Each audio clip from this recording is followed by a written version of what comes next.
o nisi ni o tātou tāla fau mai vai whanua, wamwhai na tu whāte Cielo Radio Samoa mo lau whaafunga anga. Wa whamaonia mai i se sailiri ngā leo lo lantou mawai o se whaafi tauli, i tūlanga le tu ina to lai sene o la au malosi. Whamawina reporti mai i ia saililinga sa iai se sasi le whaatino ai o le nei matawha ioi. E o atu lava le toa se fulu tangata sa leta tauna tauli maina ni lai sene, taluai e iai sori ngā tū la fono na afia mamoli ai. Mana wha mao nia foi, hala atu sori ngā tū la fono, au lea sa tu ina tu iai lai sene. I reporti ma le tio whawa ma loa ni usila o lo ta uai le au nanga o leo le antunu. O le nei wha le tonu na mai tawina le tū lai mai i le tu ina anto lai sene o la au malosi. I le masino te sema o le tau sanga lua o. Ma le tau sanga tā lua i lua o lua lima i le masino o ke topa. E whapea na maua lea wha le tonu ina ua whaatino se tāsio sa i le linga o whaingoa ina o le Quality Assurance Investigation Framework. O se fuafuanga na amata whaatau teia mai o no le a fianga sa iai kalai stete i le tau sanga lua o tā siva. Ina ua maali liwai tangata tāpua i Musalemi i o lātou malu ina ua ta whana i se tāsio li i whaatupu whalawe. Ta ua i le reporti ale au nanga o sori ngā tū la fono e to o se fulu e au fiai le tutoina o marijuana o le tufa ina antu whala au whasaina o le wha o lima ma molianga o le whai ainga whai whamalosi. Whamanino i leo o le toa tolo i la tau na whato ama whai o na toi tau lima ina o se laisene o la au malosi i le taimi na o la tau mawaile nei whale tonu. Au le isi toa fitu na wha maonia na vave lava o na wha leo ngā ina o la tau laisene.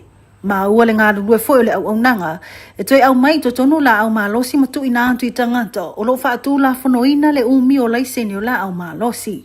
Whamanino le whaatono au nanga, po le Director of Service Delivery, o Matthew Body, lo lato whanono a tele i se lape lo lato au nanga, ono o se mata upu, sa le tatau lava o na tupu.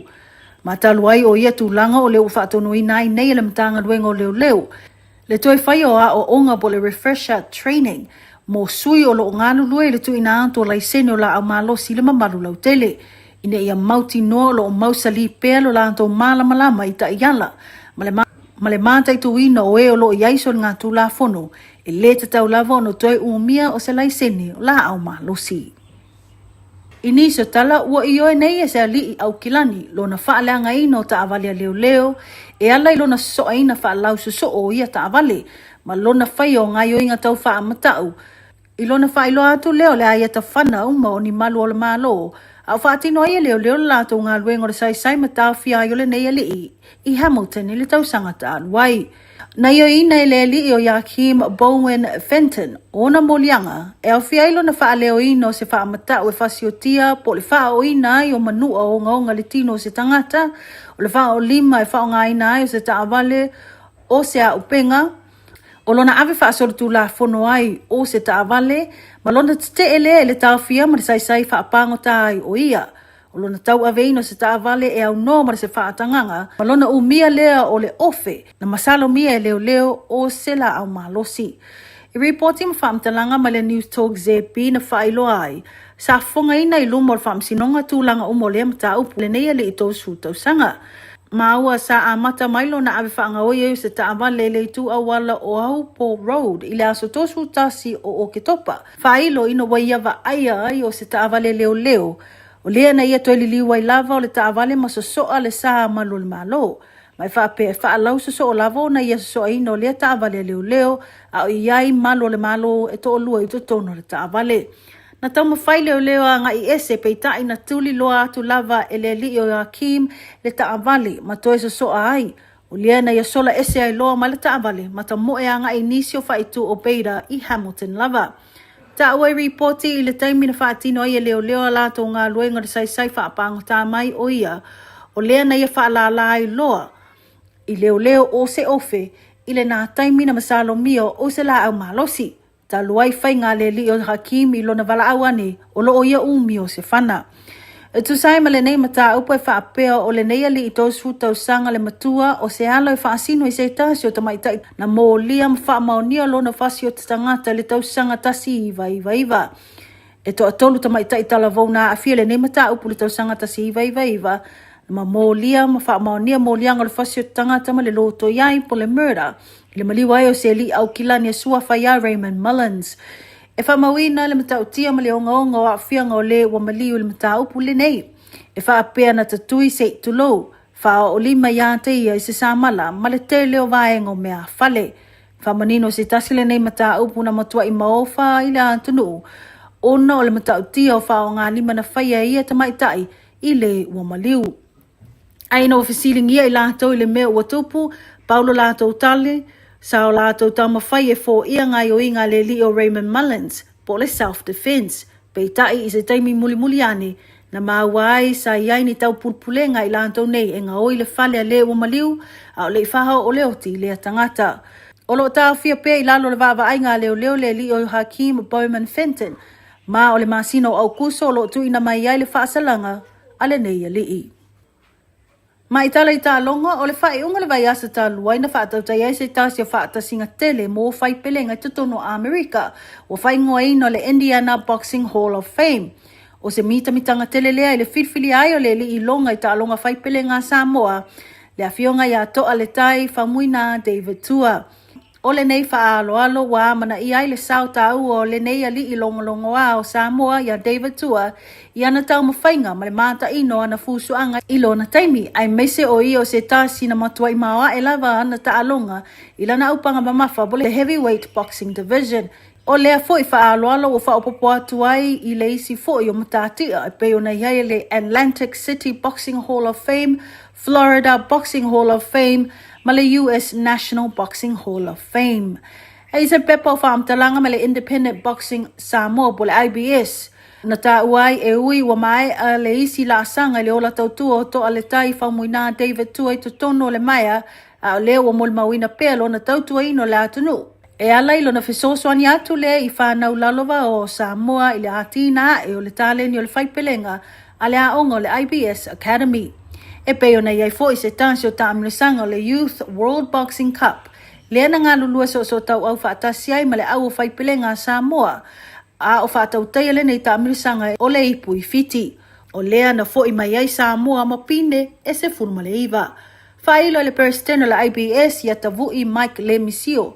Le te leo le sao to le tai whamuina David Tua i le taalonga ai meise o le nei tāleni e le ngata i Samoa ai whapea fo i le Pasifika. E mamoli atu fo i le whaamaloa le tātou le tio le Radio Samoa i lana fionga i ato le tai whamuina David Tua e tu sae ma le nei whaaloalo. O reporti nā mwhaina tu whaantasia lo Radio Samoa mo lau whaafonga le nei tu lau le aso whaaftai whaafonga mai tō whaasoifua. Radio Samoa. Taslima iwatolu amo.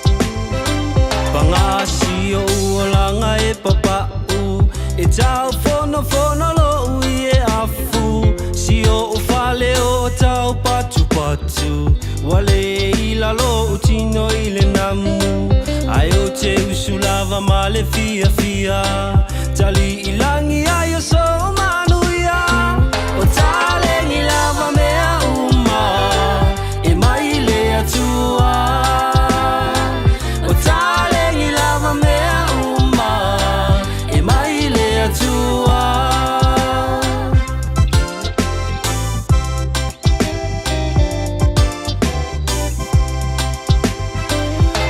Te wha atu i le a onga e whai uma e tamaiti o uponga i le uli uli o si o upau ma o uwai e papala i le namu o alofi vai ma fia fia o se e vai o te lenga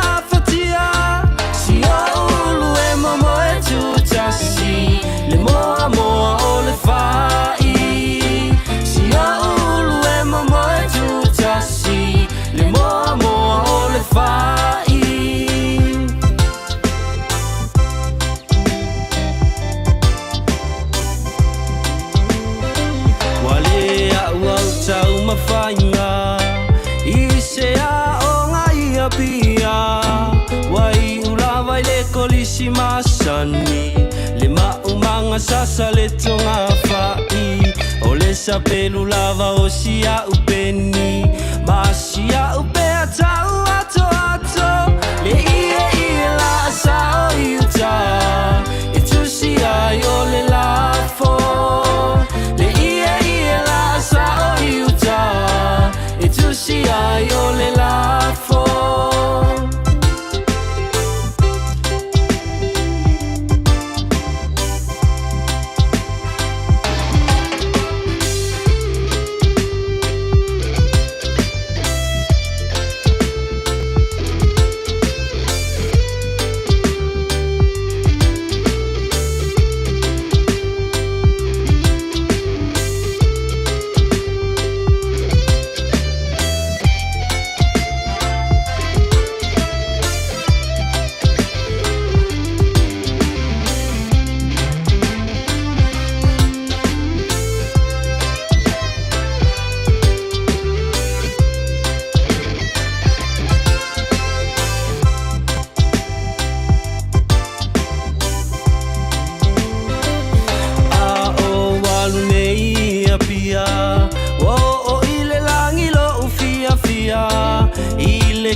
Senga e tau le fetaui I le fufusi o si o fuae Ae le ai oni o se vae Si o umiti a futau le ofi O sili ai ona oti Si o umiti a futau le ofi O sili ai ona oti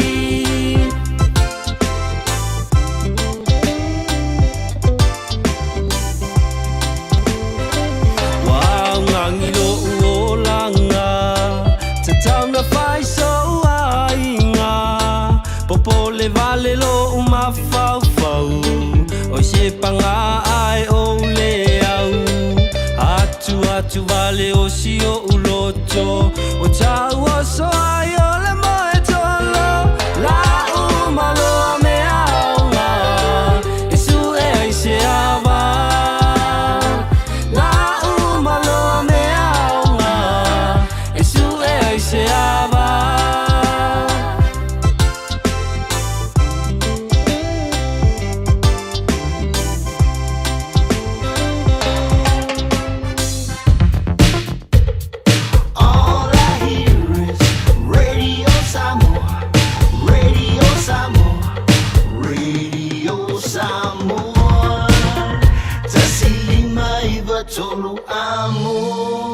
Radio Samoa, Kasilima i Vakolu Amo.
Le chamelo con wansi le radio Samuel le dinga hanga la so le wa se fulu male ono minuto bute de le July lua le dinga woli fa malu ne la so lua so limo le dinga sino me lua fe lua ono if you feel nga enjoy fa jalo fa tuai ma fa malawan tu ile pia malu le tanto tu le ngante tono ni sila fa pe foi e allo tanto fa sino banga I Samuel le ma fu me lungo le tasi ono tesi mala tasi fa mo e le tautua fa wau le radio Samoa tasi lima I watolu a mo Ja, me fa malo antu i le ring vahengo la woli i lau tāpua inga e lenga teilia. Ja, o lau fa funganga fo i le tātou tautua e oi o lo motusia. Ja, le tātou fa sa langwa i lunga o lau le tio fa longo i le fale ma le la au o lau ta vale. Ai lemba fa iau tu walau mafuta mai lunga o le Facebook, YouTube. Ja, ma le tātou penga ta fa i langi daim fa iona e fa funga mai ai. I lunga o lau telefoni fe avia i le meka o le TuneIn app. O dai o la tuai ma le tātou wala. Leo e fa iona fa au lai lau telefoni. I lunga o lau sipika Bluetooth i le dai le fale. Ia po o te tonu foi o lau tāwale na e aluala ia leo oe. Ia e wha o lau lai pia ia ngai e kongo lau ka bani. E oe. Ia maa lo le whai o le whaiva maa lo le tau antai. Ia le lo fo le tua. Wa jātou si le whai foi le ringa hengo la woli si o lia. Ia le tu lai whai le fia finei. Ia o lewa sauri foi maa tuanga ia to e piki le whana wa onga. I se tengi e leo toi mabau. Wha maa wala mui winga o le tau. Le ringa hengo la woli au whenga i le turu magara wenga tuche ma whaiva alo filima. O nisi whaenga lo tūlai mai i le so o le fōa toe whapea mai a le ni i presidente o Amerika. Wa ia toe whawhewheina fo i le atunu o Iran. O le a ia pomuina pe pomuina i Amerika. Le atunu o Iran ma le to ia ia se Iran i le ke lope. Pe a whapea lea la tote te pomuina i a vaa ale malo tele o Amerika. O lewa mai ia tala. E tasi lewa aswa o mai Amerika. O lewa alu ese mai na i le Strait of Hormuz. Ina ua mai alea o na whaifuta winga ai foi. Ale militari a Amerika. Ma nisi o wa ala iti ono. Ale antunu o Iran. Ale safa pelea o na hanga iane. E wha ala velave. Ia pe poloka i pe le Strait of Hormuz. O le antunu o United Arab Emirates. O se tasine yo whainga pa anga po se tasine yo pa anga malosi. Ale antunu o Amerika. Ia masafa pelea o na ta o mai ele antunu o United Arab Emirates. O le safa pelea o na osofa ia i lantou e Iran. E le taimi mo se taimi mo mua. Tanu mai o na koma le whainga o le taua. E le vale o Iran na Amerika ma Israelu. E le masina na St. Vincent. E le masina o Perila. O nei osofa inga Iran o le tali atu lea. E se tulanga e pe o na whailo mailea e le ni presidente o Amerika. Ia ma ua lantu gosfa iai ia va suau. Ia o le teimi nei e lua ni va suau o lo whapelea o na mu i le teimi le nei o na osfa inga nei ia le turu o Iran. Ia mai e le o toi whaua wina le tau o le teimi nei ko sora ke minge ia ka ko makua ngefu a ko le chano. E le tūlanga ua o tia le tau a le sa tau fia le tau. Ia e se isu e po o lea le whingalo Iran a o lea se manatu Amerika. O le hafo i se lango lango antu le tunu o Israelu. Le nao antu whaatasi ma le tunu o Lebanon se i whaia la antu tala roanga. Ia le awari ia la ia e vevesi. E la vevea antu ai ma tātou pita. O la son nafi lea sa whapelea o na sainia i se whenginga. A le tunu o New Zealand i polo tātou o tunu nei. Ia ma le tunu o Singapore. Ina ia wha wawai pia o na maua meile tātou ping singi o le suau. Ia po o le tātou pingisingi o ka vale o le kiso a to ai lea ma le tātou pingisingi o va lele i le whe momo wa i lea o le sapalai o le suau e pe ona moli mawina i le tele o atono i le nei vai tau o se tūlanga le nei lea mo le tātou o tono nei o New Zealand o le wha wau i na pelea o na maua mai o tātou pingisingi ma le kiso ia anto ai pingisingi o va lele le nei vai tau ia peita ian e le wha pela o le a wha wau i le maua mai o le tātou sapalai lea ona whaititi ailea o lona tau. Io, e le haise me whapena o iai. Ea a whaia e pule Singapore i le kau le la koping singi, i le kau le la kiso. A mai ala ia Singapore wasi i lunga. Ia, o le tūlanga fui nā o le ala a pangati ai tātou le whaita avali. Se i vanga na i o ena wa e alu le ta avali le tisel ni waita. O le makwasi kue ala oi. Ia wa e le ima sau papole iai le kau le ping singi marsua. Ia se i vanga na i o na ua toi si i lunga le tau le tātou i le tise wa o le vaitau wai o le metau malulu. E koe si maari i lunga. E le pisa kele le wari si ingol na ko kau le kisi.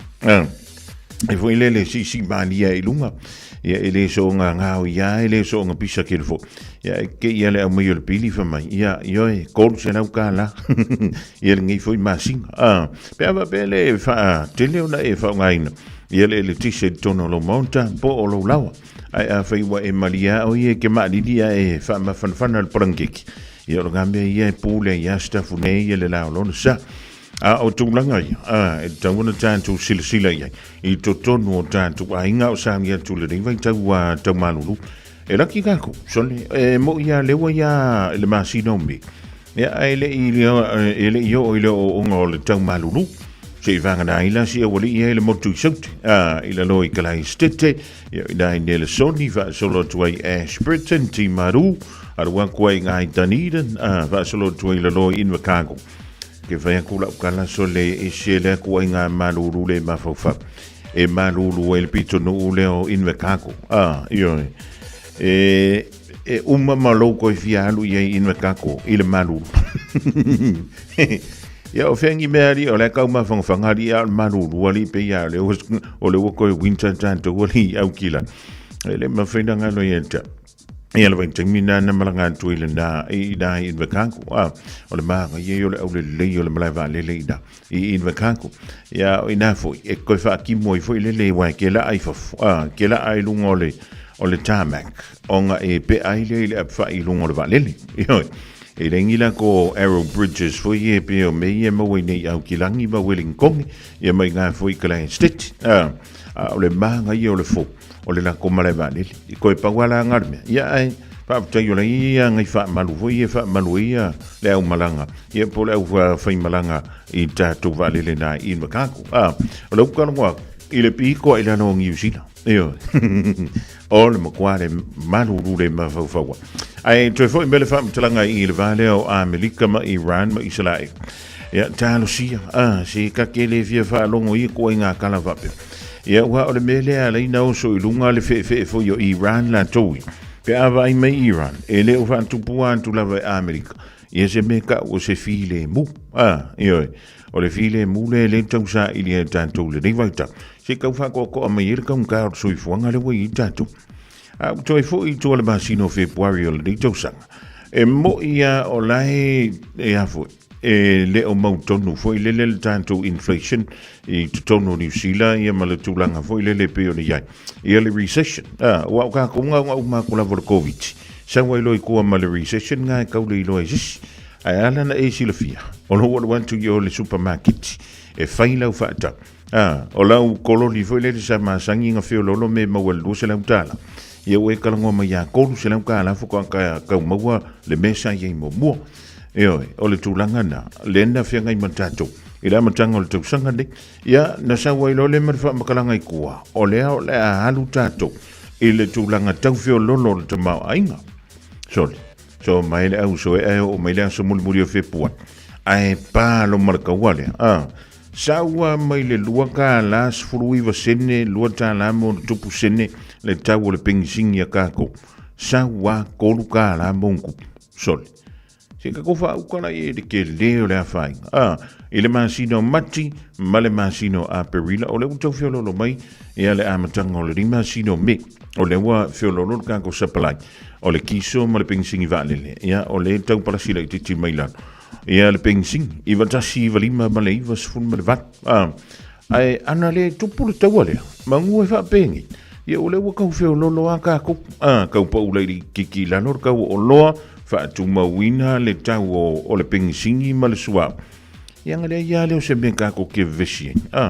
ia ke mi tson ma kwa ke le fa le ko o le fa o ye le tanto tama ainga o le belale ia tu tu na ma oi fa mo le me tau na fa mo o le me tau fa mo se o ka ko piti ele sa wa pai ia mala fa i sa ko kongia piti ele ai o le mena o le mata fa yoina o e fa a faivo o misi le lava yaso ka o le fali kam fai ke cha plava yaso ngi a fai da misi le yaso te neila o pili le moli ya kam fai fa paling le yaso ngi ai le fa pe foi le misi le yaso ngi ngi misi ko le yaso ngi ya fa mo la pe palotto foi le ke un bang malo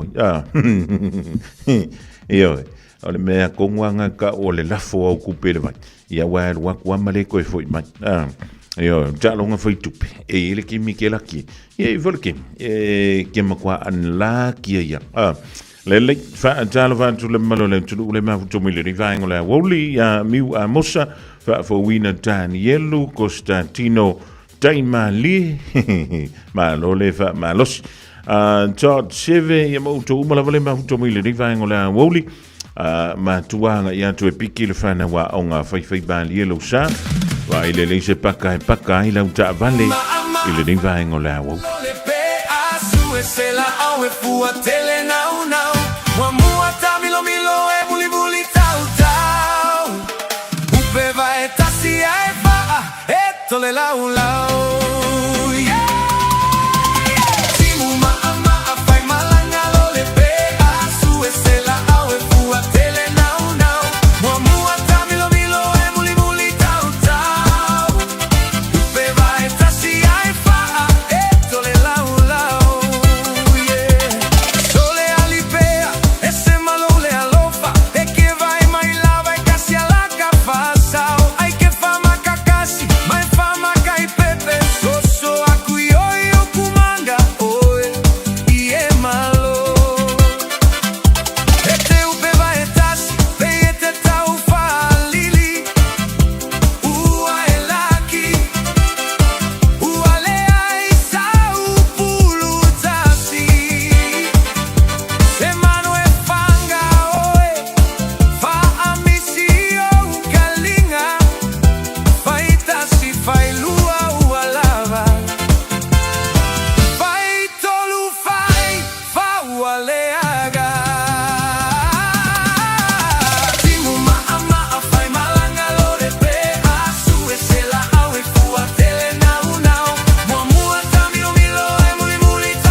e tutua e lana whanau, ma lātou ta ua o ia o le manuia, e vi ia fo o ia e lana tane. Lo o tina. Whaafitai lo alofa whaamaoni. Lo le tu la fwa i o I mātou le whanau. Lo le whaalongolongo ti ngā I le tau singa o I mātou. O fua I o lo alofa. Ua mātou sele ina ma le manuia. Ua lata mai le aso whaapitoa atina. O lo wa vanole nei e te awa lofa I a mama. I se tusi. O le tauwanga a le Radio Samoa mo le Mother's Day o le nei tausanga. O le Dear Mama. Faisa tusi ia mama. Po e mailau video I lunga o le TikTok. O le page o le Radio Samoa ua mai e tāpena I le pese whaunga. Po e mailau video. Ao e whaitauina lau tusi. Tu uai maniata o mama I lau background. O le ata punia le tauwanga I le aso fito me I le se funu o le tai au. O na whaatino leo le sei I le afa le se fulu lua. I le aso fitu lava o me. Moni si whamtalanga. Rili mai I le tatau officer. Lua ono lua, tasi 5 watolu. Lua ono lua, tasi 5 watolu. Pe whaonga mai le messenger, a le Radio Samoa. Ia manuia tele le aso sautina. Mai le pūlenga, ma le awhainga duenga, a le Radio Samoa. Avia maua sosa, Omega ka. Ia maloi moa, Omega ka. Sala le tau mo fie, Omega ka. Fili mai loi le Omega ka. Omega Cars, lua selau Cavendish Drive I Manukau. O le telefoni o iwa lua vitu 5 tasi lua. Susu mai Manukau ne, Omega ka. Umalole keisi le Omega ka.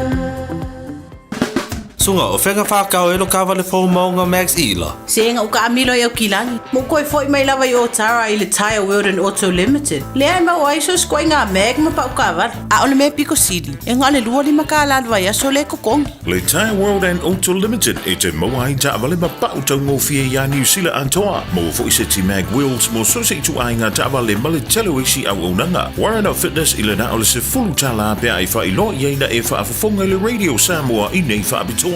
Talia wins quotes, cue cards, maisi. Wala lo le Tire World and Auto Limited I le lua fitu tasi tolu o mo pa'u ta'awale. Po le lua fitu wha tolu lua o mo le whale inisinia. O se tala fia mo le o sautina. E se fulu cash prices ta I 5 se lauta la mai le Digicel. E te anga wa aipe a lafo sau se le ni tolu se lauta la pe silia tu foi. Mai New Zealand ma Australia nga I le My Cash a le Digicel I Samoa. E ma fai foi ona maualua vanoa pe a lafo sau tapa lusu ta la pe silia tu. Mai fale o loa supermarketi ma pamu penisini. O le a whaiele se I le asfrei le aso valu o me. E ia inga o le reifa abitoa. Maru e tele leo sautina mai le Digicel.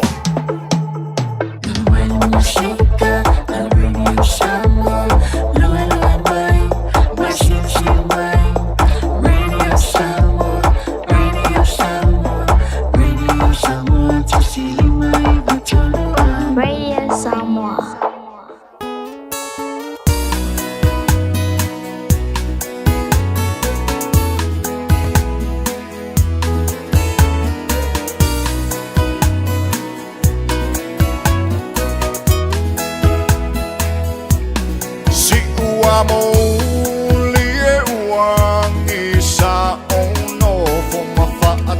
Tali la ono for ma fatali male on sai ile fia ma o sei una tamusu e se me fai uputa uai ubale chalu ai lo fa ma onunga awe ta fa afi a o po tangata fai mai o tamai tai vai e ona ole ale ai se me se I tau fa pu ai o aso wa pu a o tele le fia tau ma fai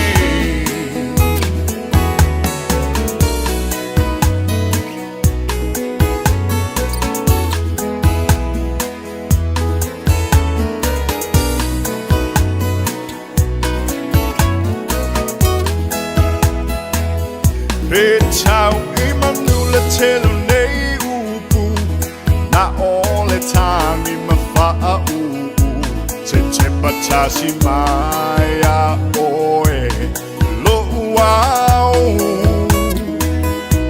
Le tau I vinga male tuli tuli O manatu lava le pitaui Ole ia oe lo uau Male lalo langi Aue ta whaongai Ole afi afi A opo a tangata whai mai o tamai tai Hai ea ona ole ale ai Se mea se I tau wha a puupu ai O aso a puupu a ua tele le fia tau mawhai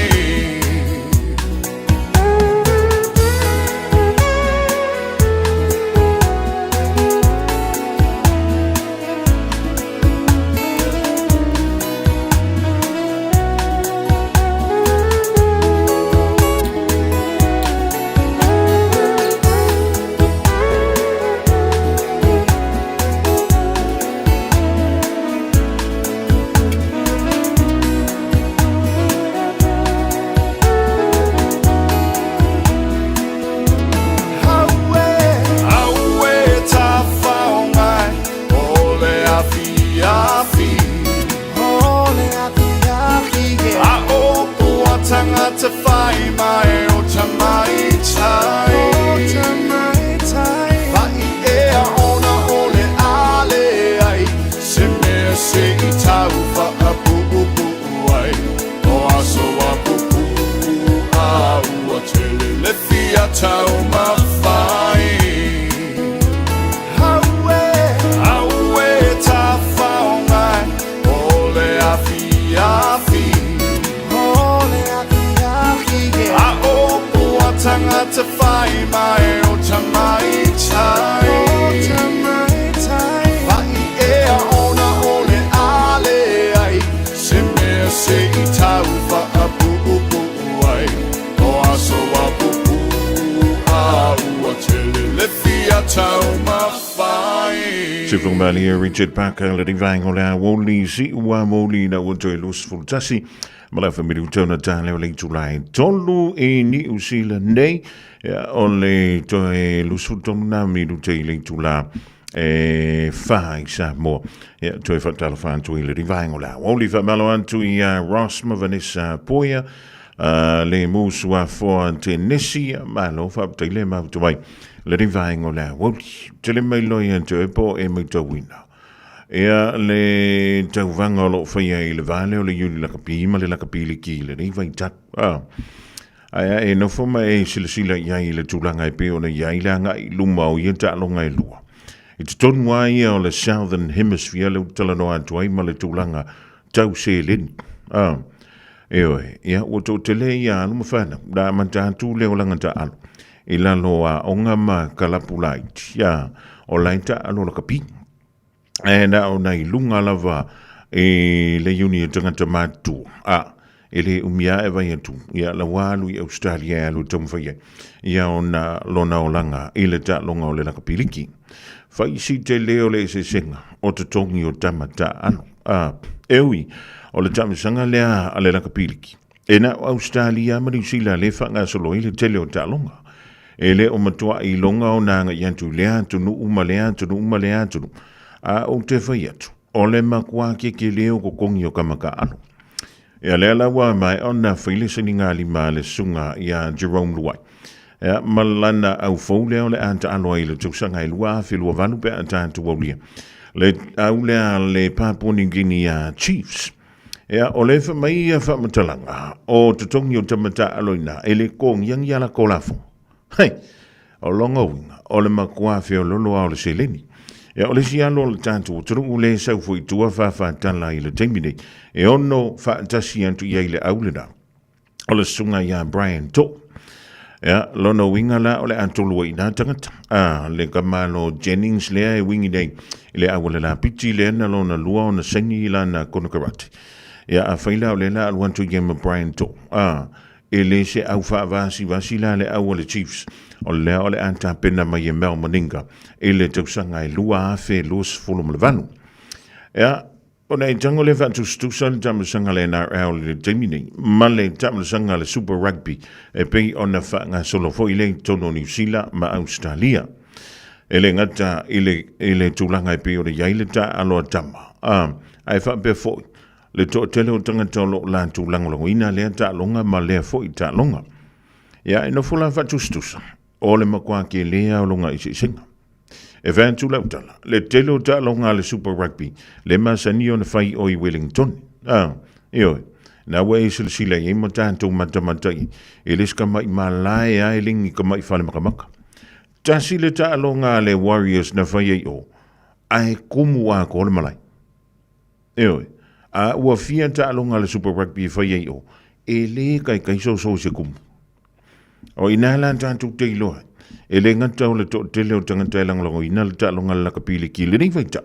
A o le tupe fo i olo o maua, e le lakapili ki po le NRL. E wha ngā yo yeila na taamlusanga. Ia ma maua e kalapto i tasi mai ala tau sponsors. O le makua makaukia. O le se sengana. E le usau le tala i tua. O le ki ngā inga ngai kamai e ka alo i le tūlanga numero se fu. I te tono le taamlusanga le Super Rugby. I le nei fo i tau sanga. A wai maratua le masina fau e po le masina iulai. Le fo i e piki ai le au le o le peleki. A le o sau le tala i tua whamai. Ia. O le teimi nei o lai wha ilunga vesili pento e awa tu ilunga le sa ilinga champini. Ia le au ia pani leo lo ta alo ai ia le i o Richie Mounga. Ia. O longa winga le ka umai i e fiwanga i ka mai e ka alo le kulanga o le sefu. Po le first 5-8. I le teimi nei le taamlusanga leo le Super Rugby. Ai sa wari ti maunga e kulanga momu. O te le iloa la iai. Po le a se langona. Ia wao le mena tauna e mafau iai. A whai o le ke ki ngā inga ke ko lengi ka alo male malusi. Ai sau kanga ka o la sa alu e su elang kupe sa mua ia oe. I se au tele le tudu. O la sau langona iai le data. Ia e whapena, a wa ale au ilunga ia le au lea o lo ta alo ile li o mounga o le Toshiba Brave Loopers. O lona winga, whamai, o le awa veon toi fo i mai Richie mounga i tono New Zealand. O longa winga ngā le saua mounga ka alo ile i oe po le second grade e le umia. Ia e kako vai akfo, ia ua koe mua mai ilu marka malo. O le tūlanga nai pio ni ile la kapi, fua ile la kapi liki, ile nei vai tak. O le ala ta lunga nai tau mwhai eina i awa. I le nei whai vai tau le tau sanga ina o toi sfulu ono minuti. O le tale o le tūlai tonu awane e misia. O le so le whilo i e whoi. Ia ma le fionga ia lilo mai awa mai na vai. Mai Samoa. Lonu ue Samoa e wai la le i le vasa. La le oe inu o le vasa.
ua whaafua tonu mai maua Sasa e isi fa Mento tisi la mosa E katoliko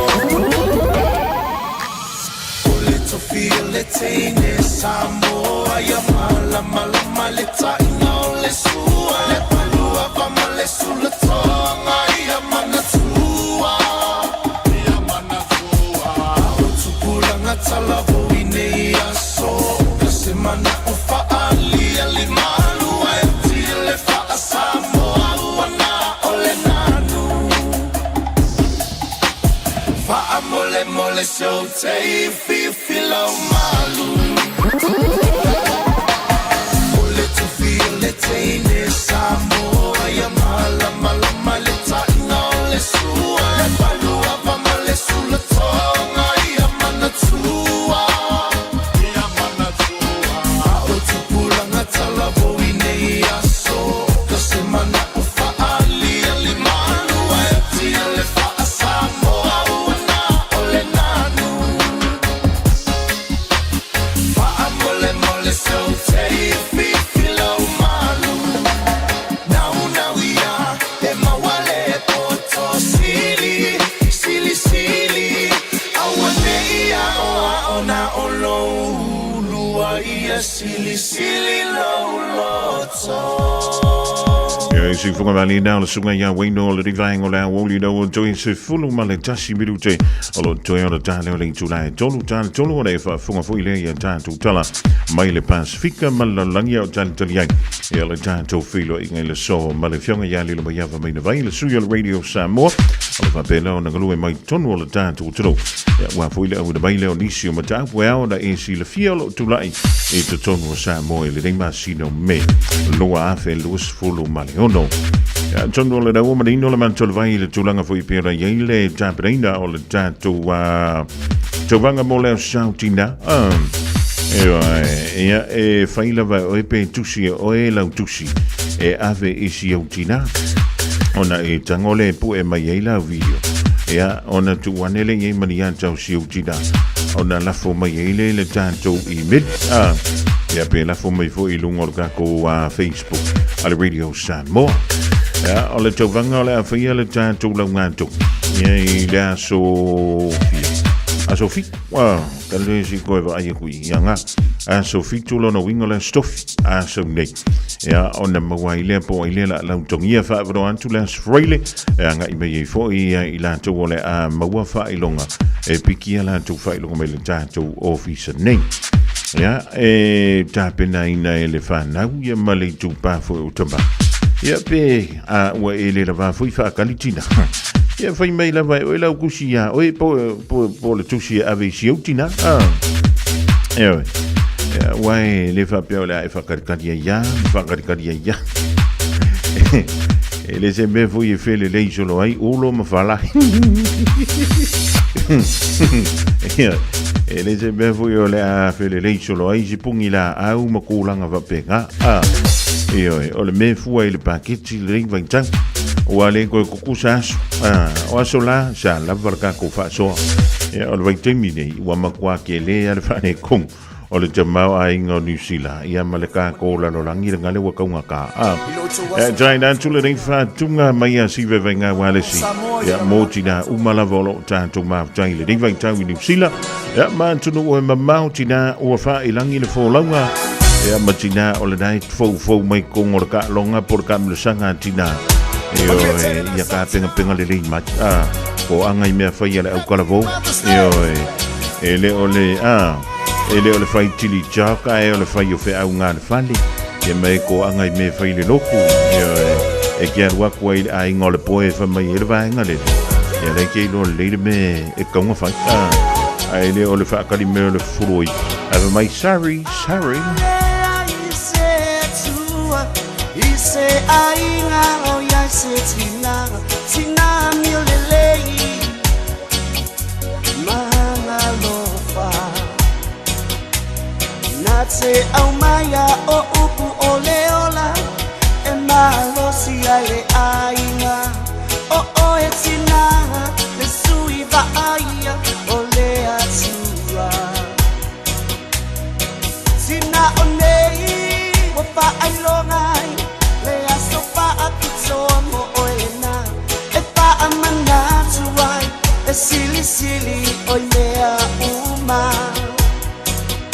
Sina aulelei ngawa Sina miolelei Sina usamoa Sina aulelei ngawa Sina miolelei Sina usamoa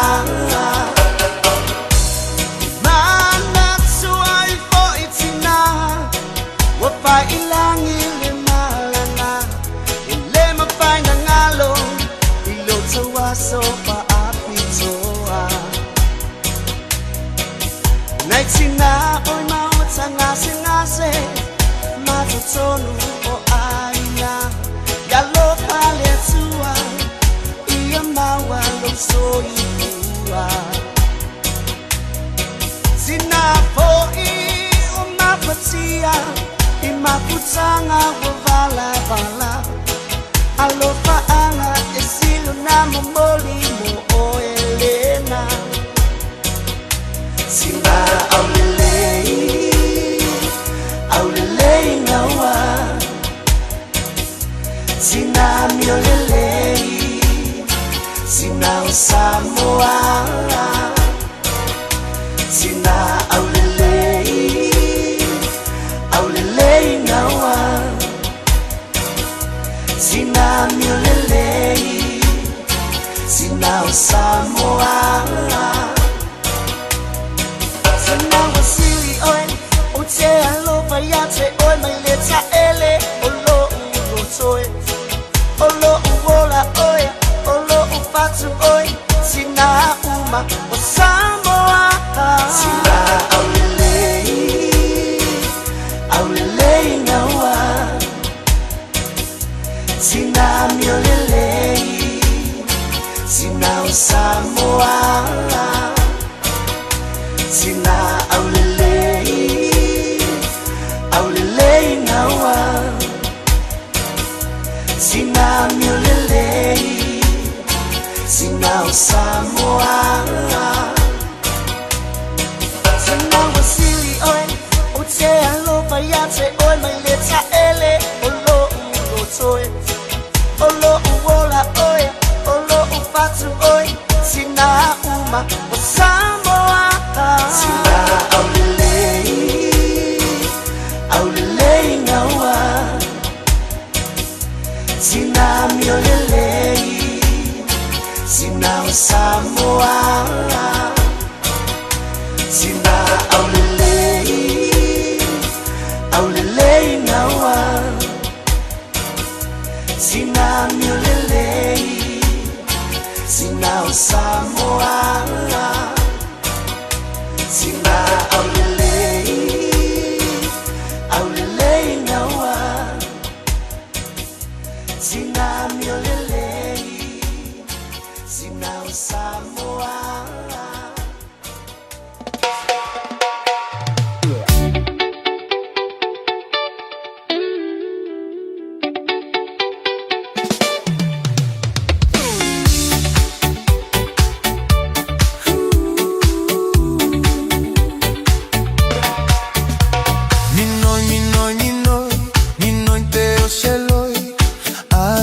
Siwa uanga oi oi Lolo fa ape epe e ua loi loi Suiti sua malie pe yo se poi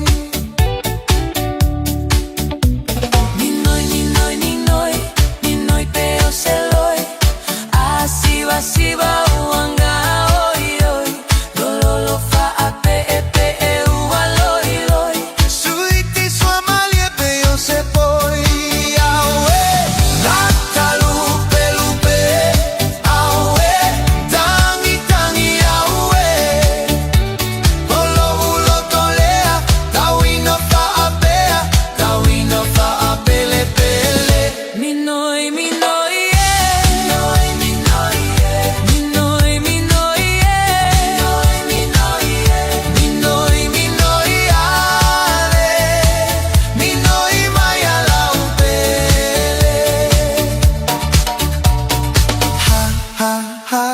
Te aluina uta I moto o tualo uo visa E su e mai so ufa amanu mai nela So ia e te alufa ala Aue, nata lupe lupe Aue, tangi tangi aue Olo ulo tolea Tauina fa apea Tauina fa apele pele Minoi, minoi,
Tala falava malo le soifua usi mai le whaafonga I Talafomo le Radio Samoa. A o whaawawa I peo na a fiele sa palai o le suau ui le taua I sa sa e tū te tonu, wa whaino mai o le tau ta atele wa whaatawinai le suau I Amerika, whata la whaasfulu lima sene le kalone. Fola mai e Trump o le a mata nei o na whaasino ane e Amerika waa I le Strait of Hormuz, ma wa whaino fo I le militeri a Amerika wa tāpena iai, e au fia I tāpenanga le sidia le se lawa wa alele masui o ia o unanga se fururi maafe wa pea maa upenga e whaaleanga I nai missiles po ha upenga whana mamao. Ta ua le ripoti la barea le CNN se whamataranga mai se suisi o Iran o Ibrahim Azizi o le nei fuafuanga Amerika o le asolia I loa aia inga o le tau fia o whitawinga e pei ona iai le teminei. E iei se vaa na ripotia mai sa ospa ia I le Strait of Hormuz, ai nei lopo o aina ospa ia, maalo saunga le mu umale au vaa. I taranoanga I le vao Amerika ma Iran wa wha e Trump, o lo so longa le rei taranoanga ma sui o Iran, peitai, whai mai sa sui mai le matanga renga le vai whafua Iran, o lo o ilo nei e lo nā tunu, ne tari atua Amerika I le fuafuanga o le fide mu po le peace proposal na tuina ne e Tehran. Wha mai nisi whina ngaro whaaria I penga ta wha ilangi, o le fuafuanga lea Amerika mo le taitaiane pe whawhao ane e waa Amerika ia waa whaapisinisi I le Strait of Hormuz o le a langona I nai e au waa le langona saunga le mu mai te tau ona wha wau. O lo msalami o le pepesi o le hantavirus infection I lunga o se tasi o waa tele o le cruise ship I le vasa a talani o mariri waitanga te tolu e au fiai se urungari I mātutua o whamtalanga ia mai le matanga ruengo le soifua maloloina a Afrika I saute. Whairoa le WHO, whalaputonga le soifua maloloina lalangi, Ua amata nei le suenga, ai to tasi le tangata o whaamaunia le awhia i le teminei, o lo i le vaenga tinga ina i le wharamai, ma lo ngā rurua le soifua maloloina, i le ave se mai o isi pase se to o lua mai le waa, ina ua liputia le awhia ia unga o le virusi. Whai mai o le hantavirus e maua i le tele o vaenga o le lalolangi, e whi awea ia isumu, ma e ono a awhia i le maanawa le tangata ma onga fo ia awhia ngai maa, ta ua fo i le CNN e mawhai fo i ona pepesi le bao tangata. O le waa e pe ona liputia o le MV Honduras, na ngai e se mai ma Argentina i le tolu vai estaduai, ma o isi no fuanga lo fuafua e Asia, e au fia i le Antarctica, Falkland Islands, whaapea Canary Islands i Spain, whaamawina le marine traffic o le waa lea o se cruise ship a Netherlands. O lo anga tunei tai o Europa i Armenia, mo le whaia o salatou whono tanga e lua aso, i lea tunu ua levo na i loa o se paanga a Lucia i lea whaaitua le rarolangi. O lo ia i fo i le military base a Lucia i tutonu o laufanua o Armenia, a esidia i le tolu spulu tai o le atu Europa, pa pema pare mia o kanata o lo o awhia i le whono tanga lea i le European Political Community i le lau mua o Armenia o Yerevan. E wha moe tele Armenia i a Lucia mo tūranga tau le marusianga, ma la tau te whaatawina ane foi le kesi mai a Lucia. Wa lapatai mai le paramia o Stadio Anthony Albanese, e ono whaatiteleina a fianga le tūranga tau le marusianga, le energy crisis, a o tūrara tātu le whaamai aina o le teimi o lo o whaititi ai la fonga, o lo o tau mauai se whaamama avenga i le tau o le penisini ma le suau i Ausitalia. O li patia le 9 News o whaamatalanga Albanese, i le matau nei mai a whairo ai, e leo no au fia ai mai le tala whaatau o le tupe le vai asafou, le iai ma le ai o se whaapoponga o le umi, e mawai le whaamama avenga i le tau o le penisini ma le suau, o no le whaititinga o le lafonga po le excise ia au nanga. Whai mai le i paramia, e leo mau tū lava le tūlanga o le aiai le atunu i le matau nei, mana te iloa fōi o lo malmalama iei tangata o na o le tūlanga o le taua. Mo le teminei e le vāle 2.2 sene le rita o lo mawhaina whaasau ina mai e le au whaita avale i le tutongi le penisini talu o na whaititia le tupe tutongi le fuel excise cost. Ma le talu muni me le atu kuki e to o 2.5 tangata mo le atu nuu wa a fia i se whainga tau whaasese i le Facebook wha o ngā aile AI ma isi whainga whaateko na losi wa mauma waitu pe sidia i le se fulu o no afe. O lea whainga tau whaavalea i runga o penga ta whaelangi e whaingoa o le Advanced Fee Fraud na maua i suenga le Cook Islands Financial Intelligence Unit ngā le lue whaatasei ma le Bankers Association ma leo o le tukuki. Whai mai le Radio New Zealand e to o lua nisi o lo o mata i tuwina whetau wa ina le mata upre nei o lo o whaia i suenga. Wa maonia lau su e se fulu ono afe mo na tupu na mawane mai tupe na te wina i la tau na afia i whainga tau whaasase ia i se account i se whare tupe i le atunu na whaari diu i le cryptocurrency ma lafo e se isi account i whafuane o le atunu. O lea whainga tau whaavarea e au fia i whaasaralaunga i le Facebook e fola mai ei tupe te tele maua i inivesi ma nono ngā tupe whaapea mea alofa tau le community a e fiu e tatali e le ai se tupe e toe fuiane. O tala ia le Radio Samoa ma le amatanga fo le nei mai yaso, manui au whaipa o whenga ia. Te alofa Samoa o Mr. Cowboy le nei. Whaafafonga ma mai mo mai pea i le Radio Samoa. Yeehaw! Pe atalele tu mai sisifo, pe se fretu uai a fasino mai le na whaanga, e la lele na unisilana.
Vivianga sui fefilong yo le ni vainga o le a woli no us fulu male lua mi du te bute ni ling tulai tolu joy fa talo fa tuai lang mai moa. Ja, maar dan vangen voor de rivang o le a woli ile tu tu fa woli radio Samoa tasili mai tolu a mo joy fa talo fa tuai. E man tu ma fa na wa onga le tu wa onga nga yantu ya ingo lo fa mai vai ya no la tu fu si pa e le nga yantu le lungo tanto wala tele ni te wa tu fa fu se le tavali ya na fa ina le o le fa now. Ai mol temireia fi le nganga le wa mo le tanto filo inga masani male fionga ya lilo mai a lilo mai va mai na vai le suyo le tanto wala leo e pe yo nga lue mai tonu sa mo le riva tau ole a so wala vale longa puyeli yo lo tupa ia malo to mal I meo lo tupu meo le a tupu ia marisi fo vai nga yo no tu mai I le nei masino me pe ona tanto sa valia fa tal fa toi lo fianga lilo mai va malo nga lu malo fa yo faiva ile nei fo I vai aso mo le masino me malo nga lu malo le tawa ta I lo to fa fonga mua ia fa pe fo il tato official radio Samoa ina ia fa talo fa tu fo ile pa ia mawalungo se tato wa tino o mai mo fa fonga I tu e fio la langi ia e me se fo ia New Zealand o alalam papa awai ia le lo fa malanga le yo le atua o tatonu o tau fai tu salava I tato o mai lan tau singa lofa ia ia pole manatu ia fa onto ia lava ona tau sila fia tu lango ia tato tau nei ia watimu wa mele amatanga me ia le fa timu mai ia ole tulanga foi lava o wanga wa maulule nei foi vaenga le aso ia ol fa taimari inga ile tua e kau ke ai foi de pefu ia a olo solonga manuia lava ia so tata watuno manuia me umolo fai nga luenga e me se foi le tata foi nga malo a inga tasi ia le ngona ia ele o ia se me o fa pole nei Samoa le nei foi tu la le aso malo fa tai lilo man to fa malo mai foi winga o tamu dei vaenga le a ya o tu wa ya onga ale fada o la so si la fu le ya ile ding va ya so ya wai e pe la vol va ya so ne ye fa silsili lo na tonu unga fu ile to wa sa o tina li lo ya vola so mai tau ya ile nga ya tu le telefon to yo pia pe o ka ko last minute fu ya ele o yese tum tele ona nafi ya le pato va yele tau set up on a easy market tato flea market I fo ie a wale fata wina o lava ya ie foi matau mafa ya ona o le anga I lava e o pa ia male malo tato watunu e fai fataunga ya ai o le aso ai o tina ia sa fa fingi finga le e wale anga I mea ya so I loa awa o le e senga o lava I taimi ya mane foi vai taimi ya e bebesi ya o le tele o le fa lawi loa a fale o loa tele ia si kaili fo watina ia o lava o mea faiulu o se vai o tina mea uma fa pena ia ai ei foi la male tulanga foi lele o fainga por kalame a lotu ma maftanga tina ia o isi maftanga tina lawa sa niuni lato tulanga foi lele ole mawasi si tupe fa ile inga fia tina I se faltan malo ia po se fale inga fo I tono tata watunu ia o isi fo itina lai weekend tuai piase resort o lai anga iai ia o istina ia le fama popol fengal me tau loto mar pese la sa mari ia pe o tulanga na le o lo anga ia nga mele ne vai aso ia tina mo se tata o tuno malo va tai ya li mo yava ia tansi ia o le tanto wa lia mo ia ia le to wa sa fa do e pe o sa ni gel fa ngol dei vai aso le e mai to wan tu ali le mo yava o tanto ia le masino me o le na foi wa mai to watu o si gel ngol tau le pensingi mal kiso ia mi gel kal singi nga o ka ko li ka o kal singi li to wa pensi la se mai tau ia le fe malanga i le tu o tau fa ti le pisio a wala ia po le na la vai tu mau mel da masino a perilo ia o le wa ia le basa ile wa ia wa tava ai tu ia tai au ia ai ona ole se o taimi e a wa ia le swinga wa ia si swinga le wa pe wa ia le basa I le poloka mai le valu anga I leiva I la tau e usu ia e fo mo ngaluenga le valu ia mai la tau e usu e fo mo ngaluenga le iva le la wa ia si basa paule tulanga le o lo ele o pisa kele le ape e fasili foi na se tata watunu ultulanga na fa pe Ai ona le whapea o le sasau no mai ia le fionga i le means tau tupe ia le fionga ia mulpola i tatou tane fo i o le tatou pensini ma le i tai le whapea o lai e le kako supply. Ia. Ia o te lo tulanga na le alai o na tele fasili. I le si tanga la le wa iai o mo lunga si tanga tolta la 5 i le pensini fata la 5 i le diesel.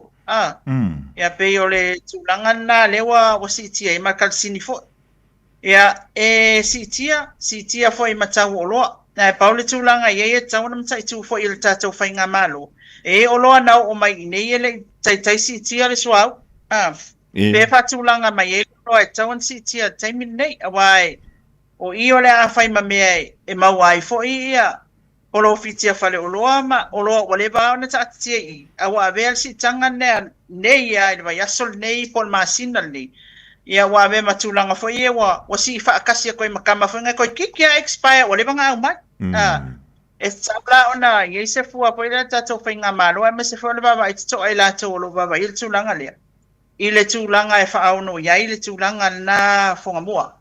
O le whaonga ai o le awanoa lea. E whaatau o loa ma le au whai o loa.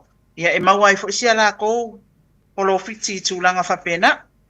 Malo wha mtai ia lilo. Tātou tala noa ai le seitanga o le tau o le pengisingi o le kiso ma le karasinina. Mai tau antu o le naua i sa moa le tātou o lo fwoi lelo le siu o le moa e pei o le siu o le pipi. Ole, ia, o tele mai loa ia. Pe ua e anga ia tu se whalo o loa. O whele sa pala ia kore ka ko siu moa na wa anga ia tu i sa moa lili. Matua i o le iwa ai a lai se siu moa. O kere iwa ai e siu moa pe wa o wa i se whalo o loa whata wai. O le ai ia ua o le tūlanga whailele o lo ia i le maa moe. O lo ia siu pipi. O lo ia tau au pipi. O lo ia tapu vai pua. O lo ia makako meat fo ie. Ano man fas, man palangi. Ia, o lo ia maritau au moa.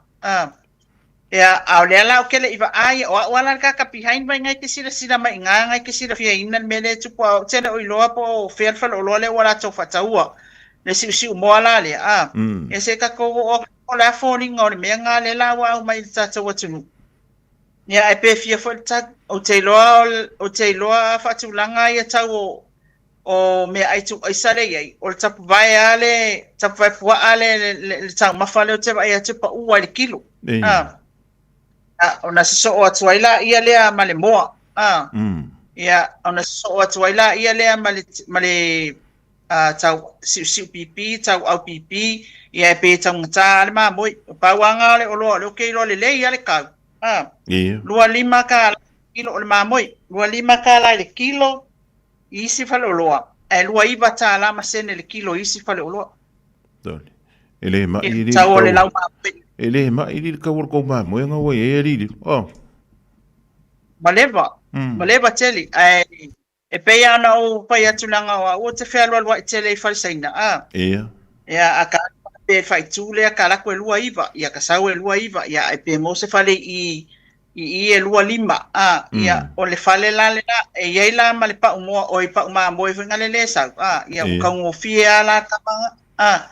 E makua ule i lope o la le mea. E tu lo wa alfa funga me le tatu atunu. Ke rei lopo la le mea o tau mawhai na i o tatu tangata i nā mea o pa umaa mo e ngā o mea lo lava. I laka kilo. Ia i malfata maa mo e. Ia o au ia.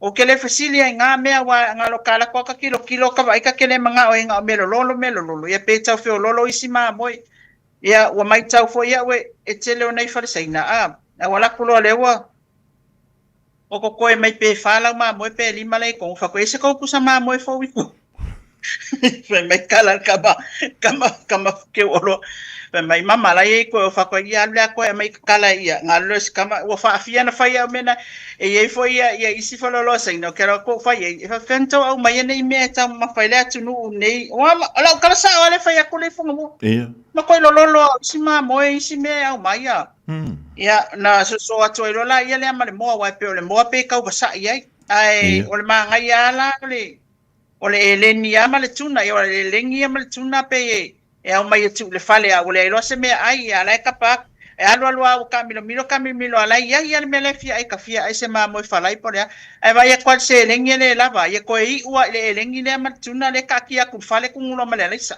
o le tulanga na fonga mo o le mea na le wa ia le taimi le nei ai peila ona e fetalai fo i tulanga le siu mo o mau ki ngoala o mai la sokopi wa mau ala kala siu mo pa wale la wale sa wa po fel fa lo le fa ta wa tamana taimi nei ma lo fa tai ia o le tulanga foi le ole ele ngata ole menga fatia le sele ni le vaita ia ole si foi yo nei tu wa le mai ia o ka ko so i fo mano lo ina e pe ona mai tau ina ia ta tu tau maf ia ole o lo fa ngai nei nai samu ole tulanga le na mantuai ai vai foi la pe paku kama skul lima ta la le tolu ku kama e luas full tala pe patamato la tits kusala ioi ia kusala ila u fa pale nginga ku ngome u fa pe ia ole alanga ina e atunu uma le na Samoa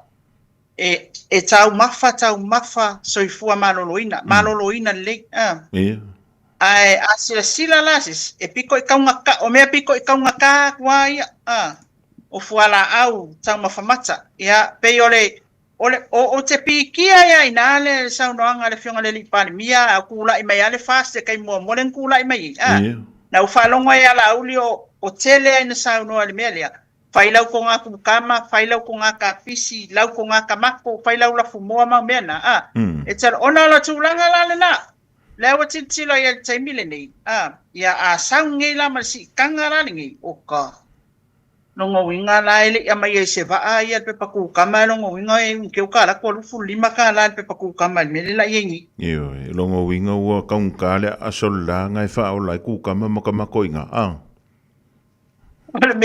ole me na le la tupu ai o la utala na ile tulanga foi lele tango fie e tele ame ai ele unhealthy food tele tango for example kai pe ole apainu e tau ngata ia tau mafa e soi fo maloloina mai e tau ona tau mafa ile tatu tunu ia ongor pulanga foi lele pule aku se si fai fakoanga sa war fai fakoanga ia e folalanga ku kama malangka pisi kama ko me umana o tau ia war o kapisi saina le lan me mata foi lele la wa ai le we o tele no wai temi nei e kolwa kama i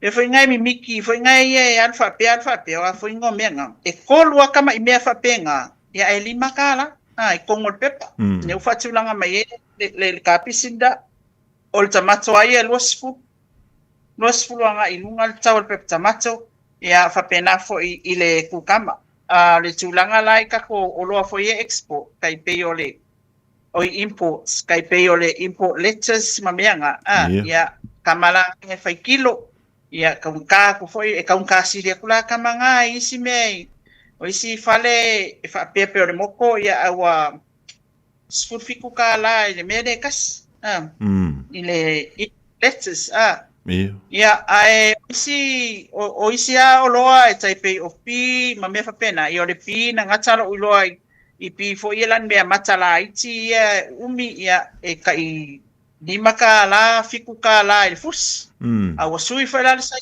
fus e pula staff nel la lona sa ai o le tulangal na tato fatus tu sangal taimile nei wata to yai a faila sa nge marsi kangalia no winga kasi kia ke lo wa I hope e clarify le leipo fe o lo town city o lo ia na au mai na fe na fe tau ton marsi tangale o lo ala wale vanga i lungol fa ina se me fa pe ngai fa ta to malo pele ai awai o lo na mai o la titi tau o pensini mala titi tau mena ya lela e unfair fo lela ku ye le si kangale lungo na o ya alele i au mai o kele mana mala polale a le talia langa lena fai le sound wanga le fionga le lipani mia tato toi fo i me fo ngali e fai sonne le sa kakova ai ka o lo ia le me ia le tau o lo wa me la le wa tula i mai nei ia o le tulanga fo ina le wa pulas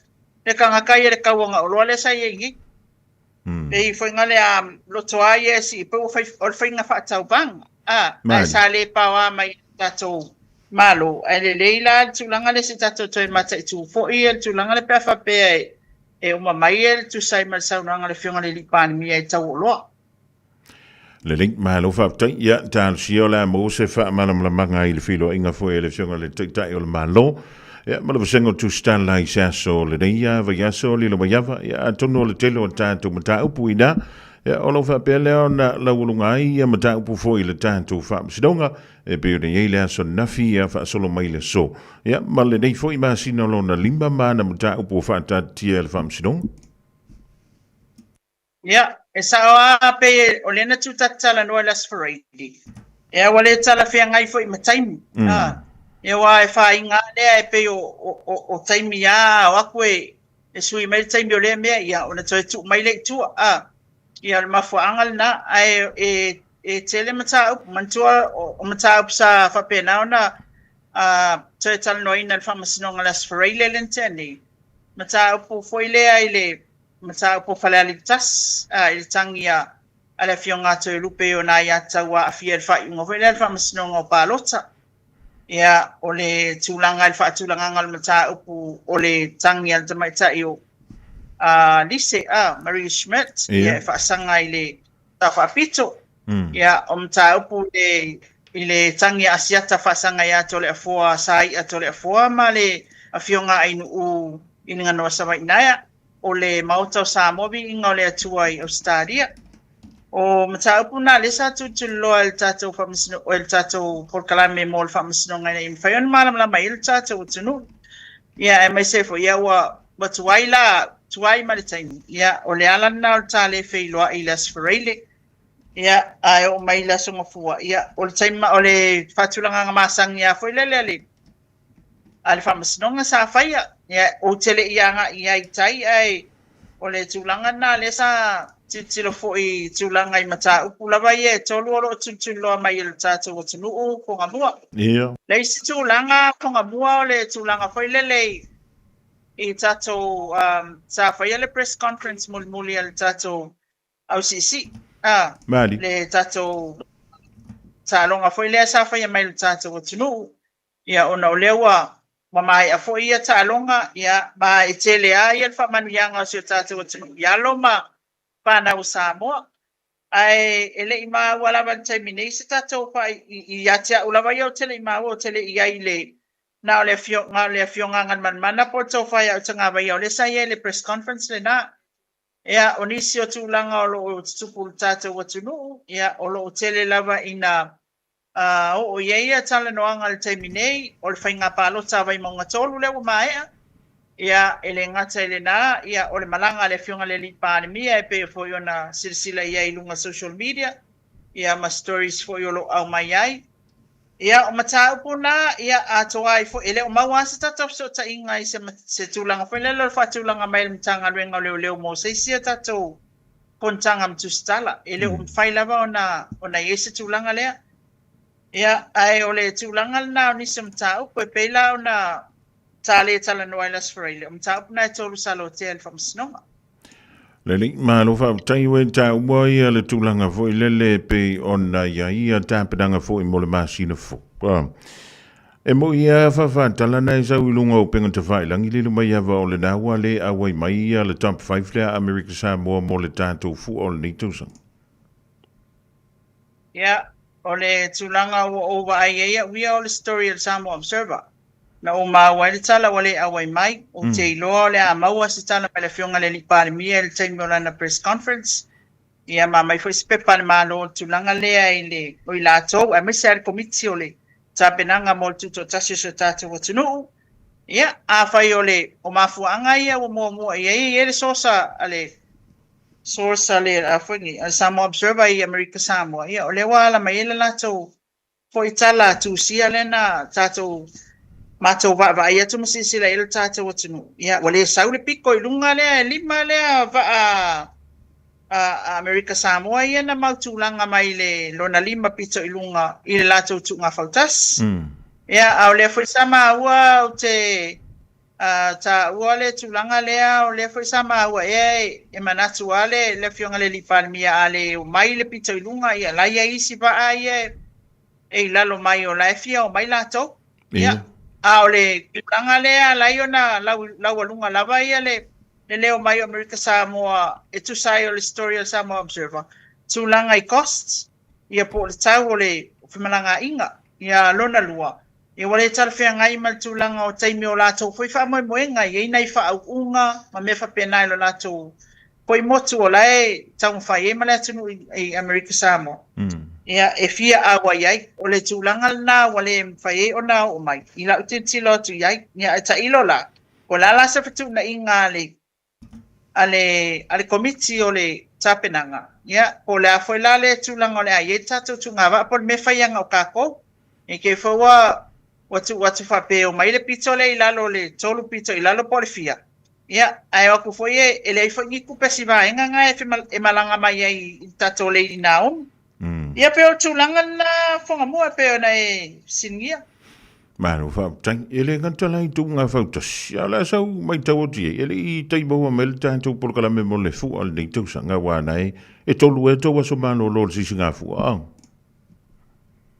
e ke leo aso malo lo kako si singafu sei mawale maskapo kala me kuskusia ile tulanga le ile ia ona o senda kwale la sunga wa ke lo ke malanga mal singafu apele ai o le kong kar ka ur peng sing vale le lilo le kam foi ku ye ma lo to ia wa o foi se fu fuanga fa pena ia ai ma lo fa tai anto no le o marino o lo no winga lai le tanto fa msinonga la vaia e feo lolo mata upu ye ta tia mai le tola ulanga foi ile ni masino me pe mai ala sautina ia monia lau saunoang lau fetalainga funga mua palmta upu le ia fale aliltas watalia al talsanga ato e lupe avela namta upu ilo ile famsinonga apili na grant ile Natalia le vai solente nei ia ma ole lai ole facility la ole ale mata tonu ai ave tala no ina al famsinonga apili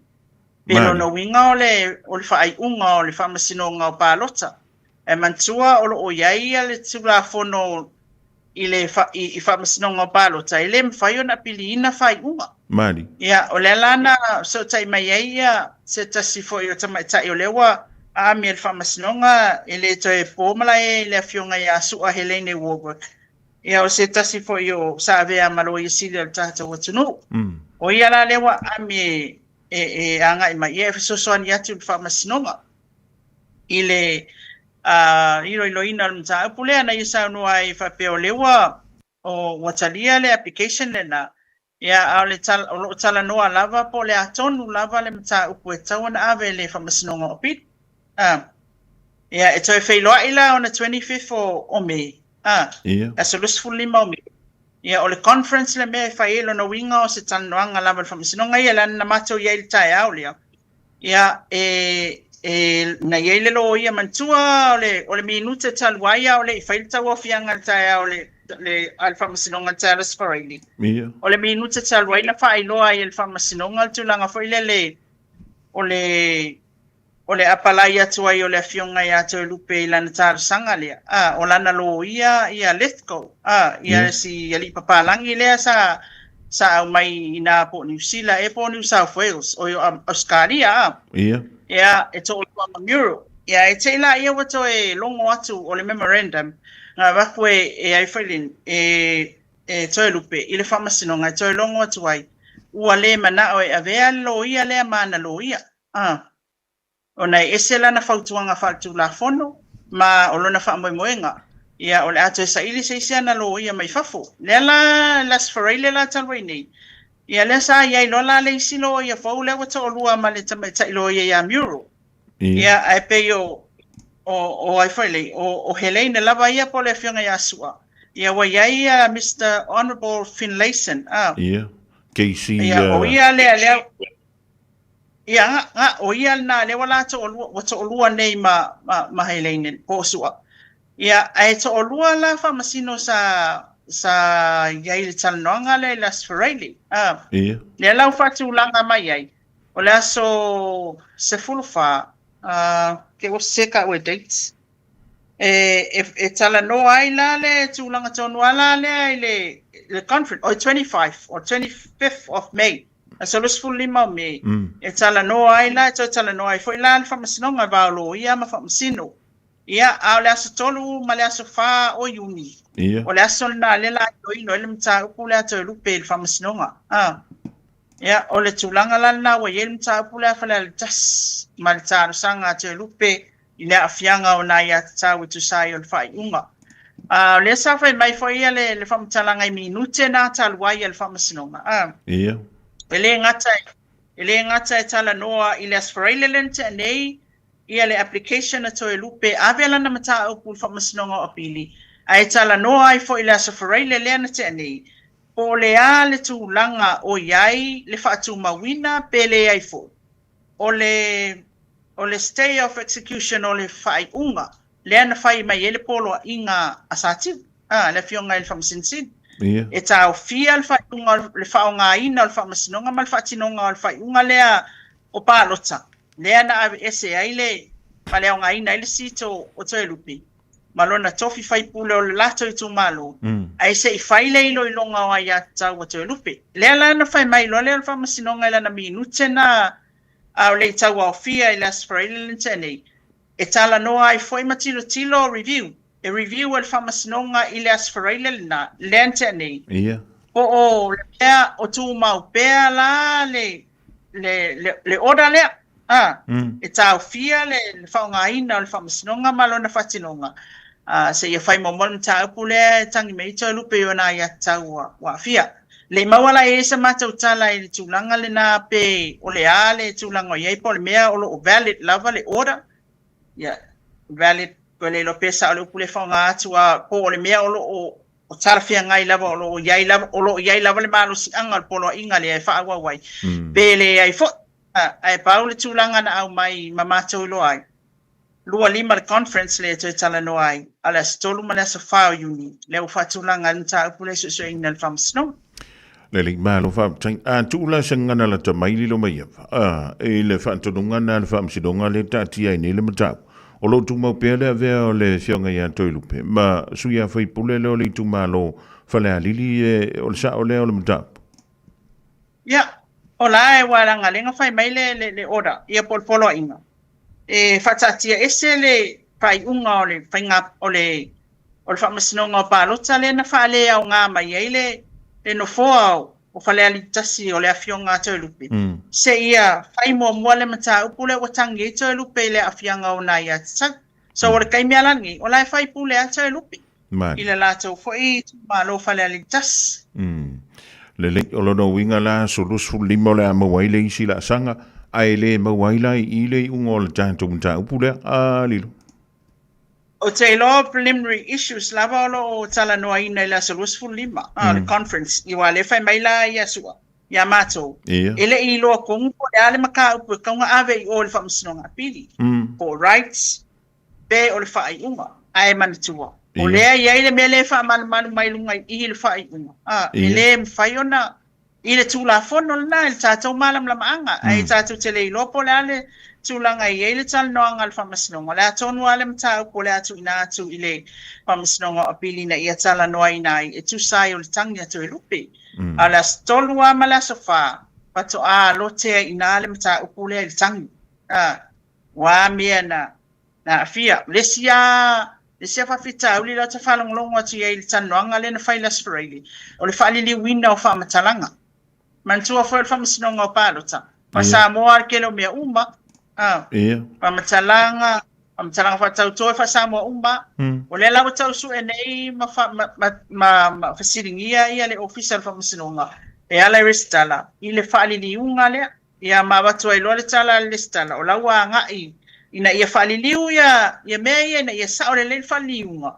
O whamatalanga o le mata upu lea. Ina ia tuina ato tilo. Ia le whamasinonga langa. O lea la koe lo kia le maka. O lea la pain ta upulele afianga tonu ya tau to lupele tangi tuwa le ma lo fa tanto tali lupo ma unu polele tulanga le o tia ia le da foi mata upu pe on tali le to tele o ia malo le tanto tru O ani si mata upu maulurunga lilo iava o le afa tino ina tono le rima sino me? O le mata upu te mai ta i o lisi. Ilana tangi foi la ia le e a foi nei. Le fa pea o le tulanga foi le mo le maule au mai a leo le abatu tar sanga le tua leo le famasnonga pe Mr. Paul le statement. Papali ia fikao langa lewa maniu le sa mo le mau. Ai sa faila na statement.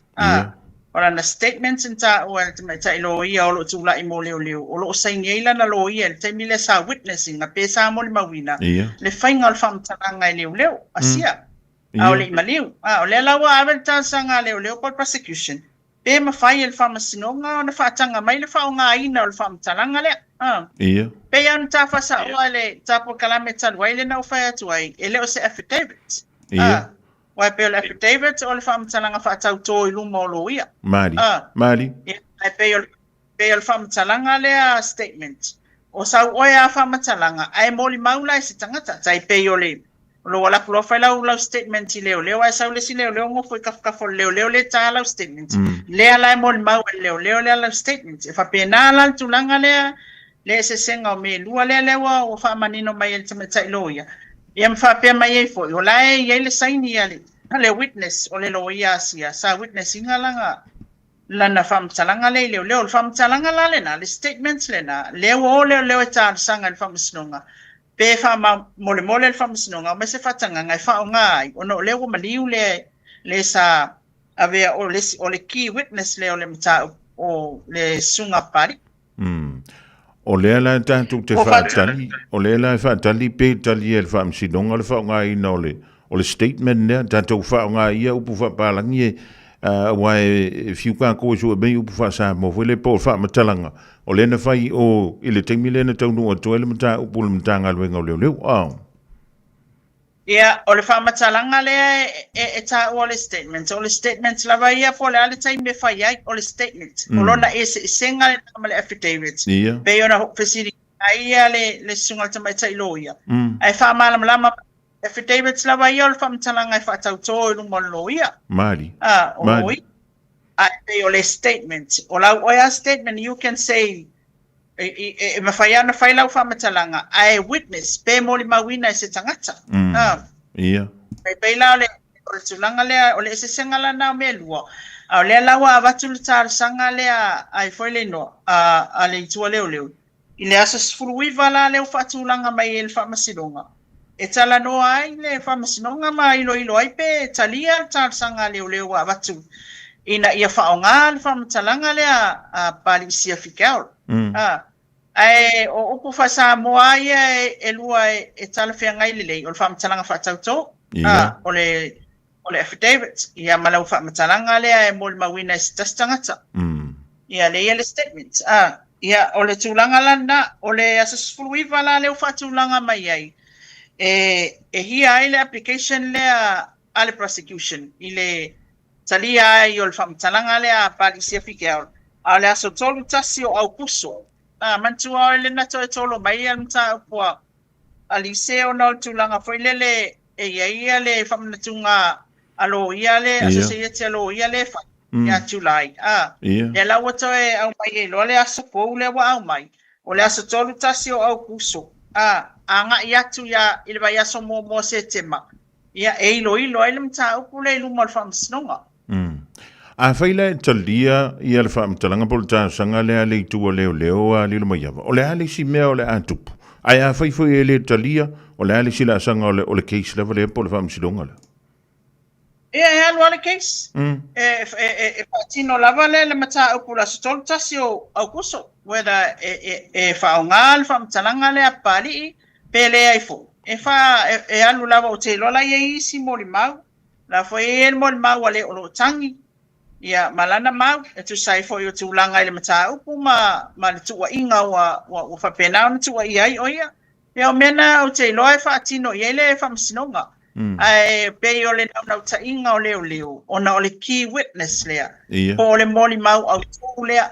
A lea wa whailangi le wholaunga le sunga pari. Ia o lea lai iai lana fa'amatalaga na fa'amauina lea laua naunautai ia le itua leoleo pe mafai ia la o tulafono ia ma le fa'atinoga a le fa'amasinoga ia e mafai ai ona fa'atino le tulaga le fa'aogāina lana fa'amatalaga le tusia o ana upu ia sa fai ai leoleo ma moli mauina fo'i o lo'o sainia e lana lo ia le li o lona winga la tu sei tu fa fingo fio le finau leo ia fa ma ni ma fa nga ina fa mtalanga le sunga ya pali ina ia fa muta mai i le mata upule ma ule tu ina fo se stangata o le sa o le o le tulanga tonu lava ia o fa msinonga o tu inga fa sanga le sa fa pitu pe ona silafia ya o tu inga tu ina tu el tamata yolise pe ona ma wala tu sina ave ile ole malo ya o tu sina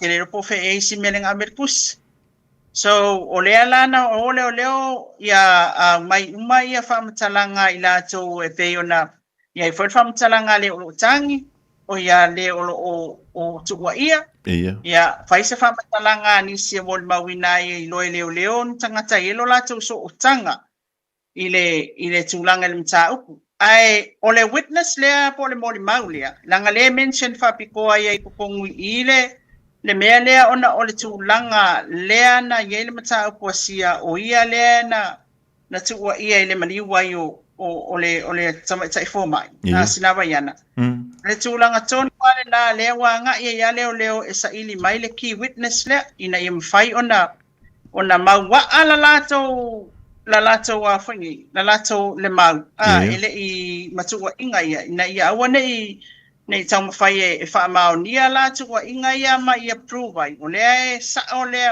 o tali ole ele yese me fa pena tu itu wa inga ia le watangi ina ia mafai ona fa mau nia ele yese me na tu ole tulanga tonu alna le na ta ele ia fa nga pe le fa mtalang ele fa pe ale ai lo fa kalanga le ngale ai lo se case le ai ya lo case nanga la allocations nga fa ya ku i ola fa ele tang ola fa ye si me e determine ai el fa masinonga sana fa ai unga ile mata upu itu wa inga ya ma pe fa maunia pe le ai fo Malo fa tak ya manino le mantol va yola anta tu tali fo ile mata upu wa fa si onga ya o tala anga fo ile ole mata upu le ni ina wa tala ma fa pele ona fa matala ina fo ya le tulanga pe ona ya manu anga matulanga mu fa pe ole nei lava mata upu a tal si ya ole ava ve ona mo se unga ole nei fo mata upu ina ia fa te a tua ia fianga fo e pe ona fia tuile ia na maliu ile nei ia mata upu a lilo mai afa o tele mai lo ia po le asa mai tau ia na le tanto tudu ia wa o le wa mai alfinga pa no tele titele tu malo vai mo tot ia le na fo o mai tau wantu wa mai ona malele le malo le malo ia wa ia fa marino mai ai le sui wa vene mo sui a fa ipule o le pa le bene moli tu malo fa pa lo tau vai mo tot o le vesili le tau fa ia tia e te leo tau wha longo i se tātou wa mata upu e ono o le wha msidonga i le whainga pāno tala i titi le whatua mai. Ele i maua mai ale, ia, mai o te wha moni atu i lau whetarainga whonga mua, wa mai a umale prosesi ale whainga pālota. Ofisa o whainga pālota, la tau whanga solonga masan, whaile pālota la i titi au mai, le ufa maonia wa umana faitau le faitau ngalo ia avatu le au le malo te fa fo elerit ia le au au mai ai lola ia le o le faiunga po le malinenga le au le malo ile o fifiria ai o le tulanga le te petalai ele ia se tulanga lo ia wa tu ina mai te nei ele ofisa of inga palo tape o sinia fo ai pawal tulanga ia ona le wa ai tulunga social media ia ole o tato e alu alfa tulanga ngale o le mea le lunga tula fono i me tau ona fai ai le tu ai le ia tau le bota ia ma le mea na la tu tilo la tu ia pe moni pele ai ia o mai le fa ulu la tu tangi famstonga a ole ia vese kang ia ngau ba ko kang mo mai lunga social media telo o famtalang e fa ia le ofisa fasal lesi tangata fasal launo wa ia tuai nei ia o tala mai ia tulanga umana ile tulanga o tulanga foi o o tala tangata lai abatu ia te ia na vai tino ia i whainga ia sa whainga palota. Ia o nā mea uma. O lea ia kawanga kaka ia roi whikalia ia o whaaleanga hoi la le sui ai sui.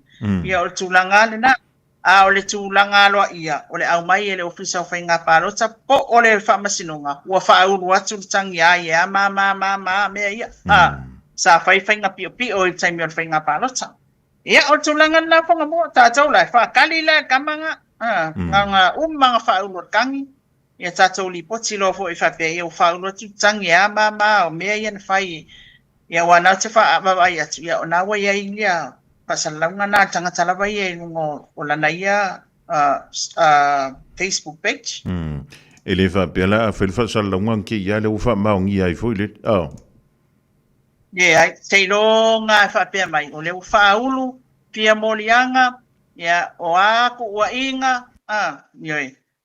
Ia whakulanga lola ia le electoral court a walongo inga koe whai fo ila le whamasinonga o whainga parota. Ia, on tato alu e fo ila whapena. Ia, o tūlanga la na a taimine. Ia, wa umale process ia sa whapena ona ina ua kolosi le floa e tai o li seu. Ia, ua o lo le taimi o tūlafono ia tu ina tuaile pa election ia vai mangatolu le la ufai ne. Le ma lo fa lilo e te tau sila fia e fia le kau o le whainga o le mea lea o le whamasidonga po le lu i le o ile. Le whamasidonga o mta upu i o whainga palo talai, tipo o whainga palo talavaia in general. O le lu i le whamasidonga po le whatinonga o le pa election. Le o le lu i le whamasidonga. Ia, ene o loa la ka ua kengi. O tūlanga whaina e iai. O te i loa la e uia le tūlanga o le tau o mea ia. Na pau mea o le pa election le na wha tūlanga mai e le fionga tole a fua atu ia whelolo John Stanley. Ia tūlanga whaina e le tau ngofi. Ia. Tau ngofi ia le toianga i tua e whainga palota. O na o tūlanga o tangata whainga ruenga i whaonga o lato o wataimi o resources o mea umalawa. Ia whaarwina tūlanga lea ia ma o le tupe ma e au mai le tātou malo. Māri. I le tūlanga pe apa pe whai paro talaiti. O tūlanga lea pe whauru atu lautangi. O mako umbi hai nau ke leise su e an mea le pe fian me whaaru. Wai ala na ufisili. E te tau hoi lele ona tātou malama. I le i tūlanga e pe o na iai. Ia wai ailonga i tau ngofi. Awa o lena ta ua maili potina. O le lua by elections ia sa whaia voina. E o antu le 4 miliona ta la le tupele na whaalwe. Ia anga ko kalangor kwa ka miliona le lumai ava. Sole, ele sta mai tupena. Lua se lau mono tupu afe tala. Ia au le ala le tali po le ase mea tato malo o maua mai ei i tūlanga lea. Whelen tatala noa i o whatato. Maa ngai a koe ngā mea ia. Ia ona o le tūlafu. Ma tato tau mawhai malo whaatem kalasi ma le sao le leo na whatulanga o me lalo le tulafono. Ea leo na nau ta il tato malo. Tu sape mau me se tu pepe le ai mea umani. Ia whai e tu sai ma le tulafono e tau ona. Nga i whai la mi o tonu. Le mea sao ai. So le akawai e kulai. So le o lesi la kupe mai mau le akako. Awa a loko ale fia le whai le loto kolosi le floa. Koe fo i koe whai pa election. Ai wha kupe mai ka kupe malo. Ma kwa le whakawi elo ka mafo pa ulea mea. O tulanga na whanga. Ai sa walu tai o e su el mele te talai mai. Ia, whamurmuri. Pe fia la se kupe awa e te taula ona te lea. Ia kasi whanga me kaunga ko ilunga tato whamasinonga. Whaila wa e fia sau wha ulau kang. Ia kongi mai la le fia e alue kongu lau kang. Ioi. Ia, ai le tūlanga whailele e alai ona whai e tatou malo mea uma whanga mua. Māri. E avea ma mea. Ua no whai lesi wale e whai ale mea mi o tonu lana wa aimti tilo iai. Na se na whaatino le tino palota. Ona le maua stupe whauru al tang. Māri. O te ilo o le sine na mea lea alai ona whai bea le tatou malo. Kusa pele e se tupe maua mai nei mea a lea whai e tanga tupe le tatou malo. Malo fam taililo ia ona walam lam vai ula tātou taimi whaaturaina o ani si vahenga o nei te fia saudo i ele nei vahenga o le awun. Ia au mai moma sila mai fo le tātou utunu. E wa uma o te tasi ta ke isna sa tua til famas no ngal ta upu foile le tofa asiata na ile tangi le na au mai le ngali ile o tole foa ma inu ya te lon na manino ta to watunu yai ya ole aso la le las fraile sa ta sa ngaile tama ta ilo ia o lo tu la i mole tu le mana tu sa mo fa ma mai na ta upu le la ngale kele nga ne fu mai chano ai se tato Ia. e tu lo lava o le tulanga faile ile o le tangi asia tana whaauru mai i leo na au mai i leo so o leo la e la tau te au mai ele official HG la tau te avea le mata upu ilu mo le whamasino official lawyer sidi au mai lo le official lawyer sidi sa ili lo le official lawyer sidi le lawyer tu la i mo le mata upu e suia ia leo wa la tau talia le tangia al tau whaasiata ia o inala len outsource ia leo ia le sunga le tamata ilo ia ne mangele leo ne su mailo ina ia mafai ona fapena ona ia le tulanga na mai mtaupu ia o le tulanga fa le outsourcing o lo ia ina ia tuto tasi pe ese mai le official lo ia sili ia tuto tasi pe ia le fatinonga mtaupu le lana laiona anga mai leo ne e tula i mo leo le mtaupu le o leo la e mo asiata ia le lau ta sa leo ni wale to e fia mana o ia vea ia malo ia a leo i le mtaupu le i tangi asiata no le tulanga le na ele talia el famsno sala no mua mai lo ilo masu leone ia mangeli leone o le a tonu ale mea ia ai famtala to ilo ia wa fasilingia ele o utangi le integrity o le famaoni o le loia le tula i mo ia la namtaupu o na olona iloa o le one e yelon affiliation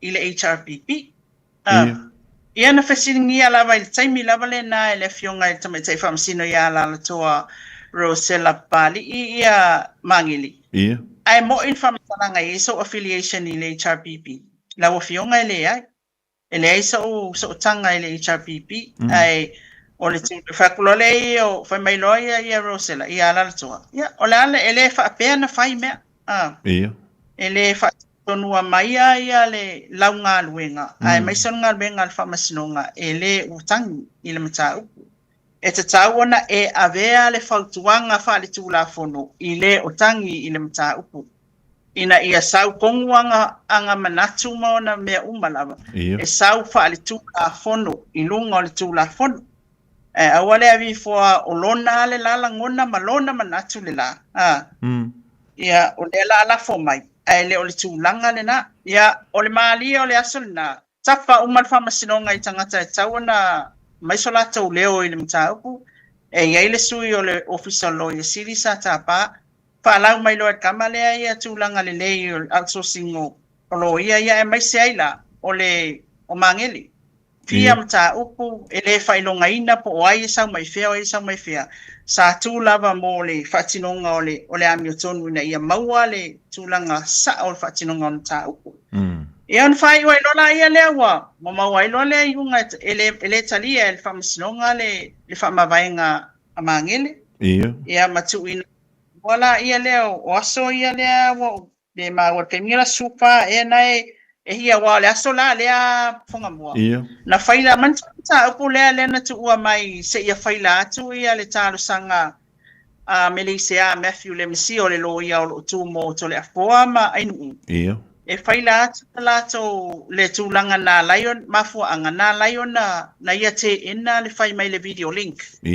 ne fai mai wala so ta inga fo inai lunga interneti ia le moli mau asia ta mai New Zealand nei ai Tamil Farms nonga sa te ina lai e Malaysia lo ia to le forma inu le la fai Farms nonga lu lai au mai po au mafu anga i nana mai ele application na te inai ma matua ile asole las faraili lona lua ya wa fai fo ile o wa e fo le tala sanga a Malaysia e ave ese fa le nga ina ia mo le anga fa sanga i ana clients le atole forma ya ole tala sanga lana laite enal prosecution laite enal ele tua leo tula leo ne le ana watulan sa ia sala mata ulana le fa pe e maua yaile so ina el fa masnonga la so sfulfa ia ole imu vai ole ke se fai ol masinga ngai fai